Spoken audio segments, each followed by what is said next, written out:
नमस्कार, बहुत स्वागत है आपका न्यूज स्टेट एमपीसीजी का डिजिटल प्लेटफॉर्म देख रहे हैं आप। मैं हूं आपके साथ ऋषिका राणा और आज बात करेंगे मध्य प्रदेश की फिल्मी कहानी को लेकर, यानी कि श्रद्धा तिवारी की कहानी को लेकर, जिसकी पूरी स्टोरी में एक नया ट्विस्ट सामने आया है, जो कि फिल्मी ट्विस्ट जिसे हम कह सकते हैं। देखिए, आपने सैयारा मूवी तो देखी होगी, उसमें आपने देखा भी होगा कि किस तरह जो एक्ट्रेस होती है, जिस लड़के से शादी करना चाहती है, उस लड़के से उसकी शादी नहीं हो पाती, बल्कि उसकी शादी किसी और लड़के से होती है। ऐसा ही हुबहू श्रद्धा तिवारी की स्टोरी में हमें देखने को मिला।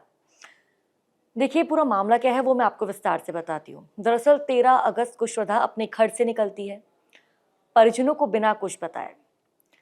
उसके परिजन उसको ढूंढते हैं, उसके अभिभावक उसको ढूंढते हैं, पुलिस थाने जाते हैं एफआईआर लिखवाने। तो उसके जो परिजन हैं वो कहते हैं कि घर में कलेश चल रहा था, लड़ाई झगड़ा होता था और हमने भी श्रद्धा को डांट दिया था। इस बात से श्रद्धा नाराज हो गई और घर से चली गई। ये उसके परिजनों का उस दौरान कहना था। लेकिन अब देखिए, श्रद्धा 6 दिन बाद इंदौर के एमआईजी थाने पहुंची, तब इस बात का खुलासा हुआ कि श्रद्धा अपने घर से अपने प्रेमी के साथ शादी करने के लिए भागी थी। बिल्कुल ठीक सुन रहे हैं आप। देखिए, श्रद्धा अपने घर से निकलती है अपने बॉयफ्रेंड से मिलने के लिए, यानी कि अपने प्रेमी सार्थक से मिलने के लिए। वो रेलवे स्टेशन के पास जाती है, सार्थक का इंतजार करती है, कई बार कॉल भी करती है, लेकिन सार्थक नहीं आता।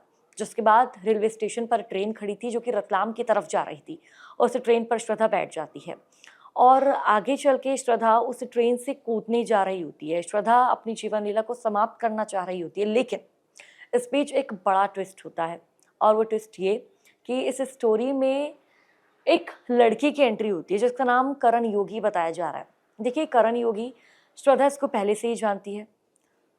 दरअसल ये उसका पूर्व परिचित बताया जा रहा है और किसी गुजराती कॉलेज में वो एक इलेक्ट्रिशियन का काम करता था और उसी के चलते श्रद्धा इसको जानती थी।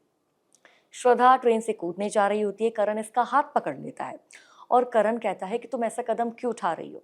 तो श्रद्धा अपनी कहानी इसको बताती है। तो करण कहता है कि क्या तुम मुझसे शादी करोगी, और श्रद्धा भी हामी भर देती है। जिसके बाद ये दोनों शादी कर लेते हैं और अब ये दोनों शादी करके एमआईजी, इंदौर के एमआईजी थाने पहुंचे हैं।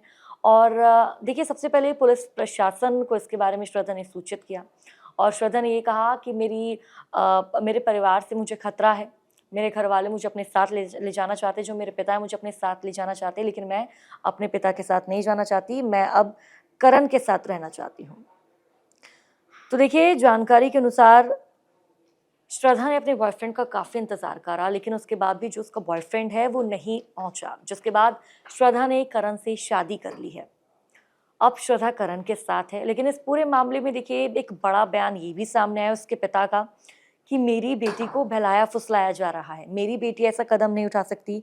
ये श्रद्धा के पिता का कहना है कि मेरी बेटी का ब्रेन वॉश किया जा रहा है। हमें, मेरे परिवार से, देखिए श्रद्धा तिवारी का इस पूरे मामले पर क्या कहना है जब एमआईजी थाने पहुंचते हैं, वो मैं पहले आपको बताती हूँ। हमें, मेरे परिवार से जान का खतरा है, ये श्रद्धा कहती है। मेरे पिता मुझे अपने साथ ले जाना चाहते हैं, लेकिन 10 दिन बाद भी उन्होंने मेरी शादी रीति रिवाज से करण से नहीं कराई। तो सार्थक मेरा बॉयफ्रेंड था, उसे मैंने माँ के मोबाइल से कॉल किए, लेकिन उसने नहीं उठाया। अब मेरा सार्थक से, यानी कि पूर्व प्रेमी, अब सार्थक पूर्व प्रेमी हो चुका है, सार्थक से मेरा कोई रिश्ता नहीं है, ये श्रद्धा का कहना है।